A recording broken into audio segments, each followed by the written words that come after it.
मित्रों, जब युधिष्ठिर का शांति दूत हस्तिनापुर से लौट कर गया तो उस समय धृतराष्ट्र ने कहा था कि तुम जाओ, हम संजय के द्वारा सूचना भिजवा देंगे।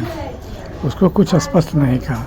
बाद में संजय को बुला करके धृतराष्ट्र ने संजय से कहा कि लोग कहते हैं कि पांडव उपलब्ध नामक स्थान में जाकर रह रहे हैं, तुम भी वहां जाकर उनकी सुध लो। युधिष्ठिर से हाल समाचार सब पूछना, सबों का कुशल पूछना, मेरा आशीर्वाद देना।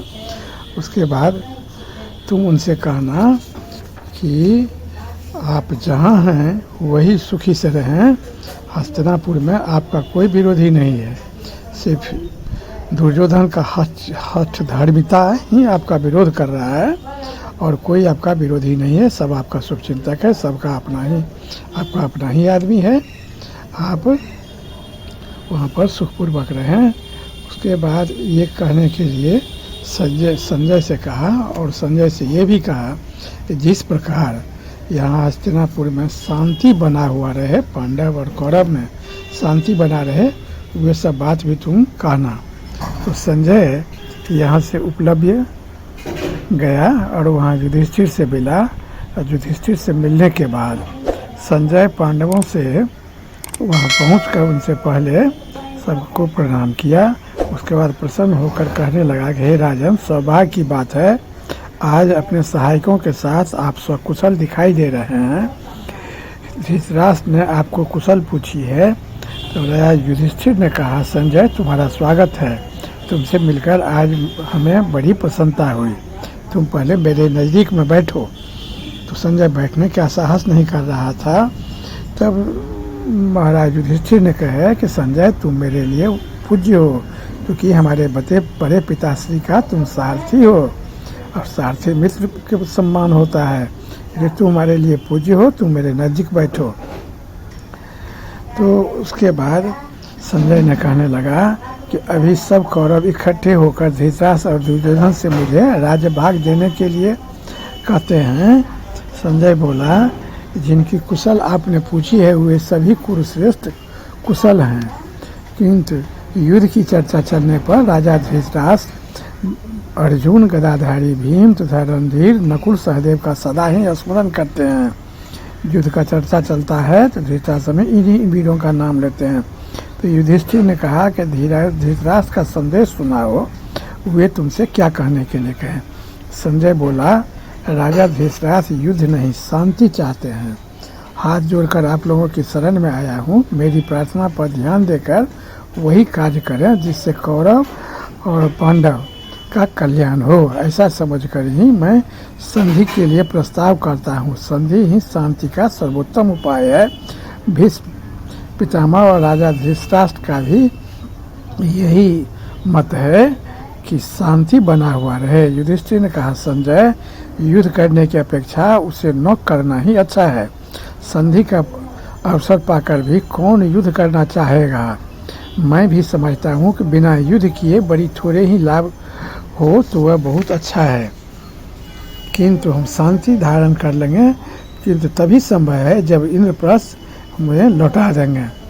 तो संजय ने कहा कि आपकी प्रत्येक चेष्टा धर्म के अनुसार होता है, यह बात लोक में प्रसिद्ध है और देखी भी जा रही है।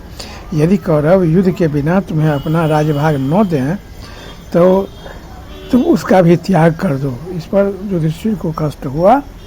भाई संजय, राजा का काम त्याग नहीं, राजा का काम है संपत्ति इकट्ठा करना, उसे यज्ञ, पुण्य और प्रजा का पालन किया जाता है। संपत्ति के बिना तो मात्र ब्राह्मणों की जीविका चल सकती है कि वे भिक्षा मांग करके अपना गुजारा कर सकते हैं। राजा को दान, यज्ञ, होम, प्रजा पालन सब कार्य के लिए धन संचय की जरूरत होती है। तो उसके बाद फिर भगवान श्री कृष्ण ने कहे, संजय जिस प्रकार पांडवों को विनाश से बचाता आया चलता हूँ, उसी प्रकार धृतराष्ट्र के अभ्युदय की भी शुभकामना करता हूँ। मेरी एकमात्र यही इच्छा है कि दोनों पक्ष शांत रहें। धृतराष्ट्र अपने पुत्र सहित लोभ बस इनका राज ही हड़प लेना चाहते हैं, तो कलह कैसे नहीं बढ़ेगा। अपने राजभाग को प्राप्त करने का जो ये प्रयास करते हैं उसे तुम धर्म का लोप क्यों बता रहे हो? इसे छोड़कर वनवासी होने का विचार तो ब्राह्मणों का होना चाहिए। खाए पिए बिना किसी की भी भूख नहीं मिट सकती। इसी से ब्रह्मवेत्ता ज्ञानी के लिए भी गृहस्थों का घर भिक्षा मांगने का विधान है।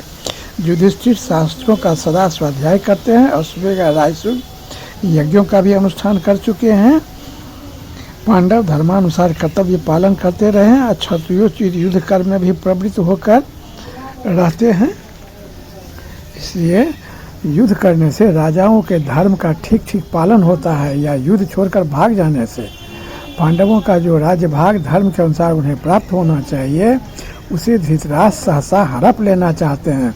लुटेरा छिपे रहकर धन चुरा ले जाए अथवा सामने आकर बलपूर्वक डाका डाले, दोनों ही दशा में वह निंदा का पात्र है। तुम ही बताओ, दुर्योधन और उन चोर डाकुओं में क्या अंतर है? पांडवों का राज तो धरोहर के रूप में रखा गया था, उसे कौरव लोग कैसे पा सकते हैं? उस समय तय था कि 12 वर्ष के बाद पांडवों का राज वापस कर दिया जाएगा, तब तक धरोहर के रूप में रहेगा। संजय, वास्तव में धर्म को बिना समझे ही तुम इस सभा में पांडुनंदन युधिष्ठिर को धर्म का उपदेश देना शुरू किए। जीवे के समय जितने निंदित वचन कहे गए थे वे सब तुम्हें ज्ञात है। तो इस सब के कहने श्री कृष्ण ये सब बहुत बात संजय को सुनाया। उसके बाद कहे, पिता भीष्म को भी मेरा नाम लेकर सिर झुकाकर प्रणाम कर देना। युधिष्ठिर ने संजय को विदा करते हुए कहे कि सबों से मेरा प्रणाम करना और उनसे कहना, पितामह आप अपनी बुद्धि से विचार कर ऐसा कोई उपाय कीजिए जिससे आपके सभी पुत्र परस्पर प्रेम पूर्वक जीवन धारण कर सके। दुर्योधन से भी तुम कहना, तुम कौरवों के नाश का कारण न बनो। अब हम अपना उचित भाग लेंगे, तुम दूसरे के धन से अपनी लोभ युक्त बुद्धि हटा लो। हम शांति चाहते हैं, तुम हम लोगों को राज्य का एक हिस्सा दे दो। अविस्थित सुयोधन, अविस्थल, विकस्थल, माकंदी, बारनावत और 5वां कोई भी एक गांव, 5 गांव ही अगर तुम हमको दे देते हो तो हम लोग युद्ध नहीं करेंगे। किंतु अगर ये भी नहीं देते हो तो हम मजबूर हैं, धर्म को पालन करने के लिए तुमसे युद्ध करना पड़ेगा। तो ये जाकर के तुम संजय, हे संजय, आप जाकर के ये महाराज युधिष्ठिर से और महाराज धृतराष्ट्र से और पितामह भीष्म से बतला दीजिए। बहुत बहुत धन्यवाद।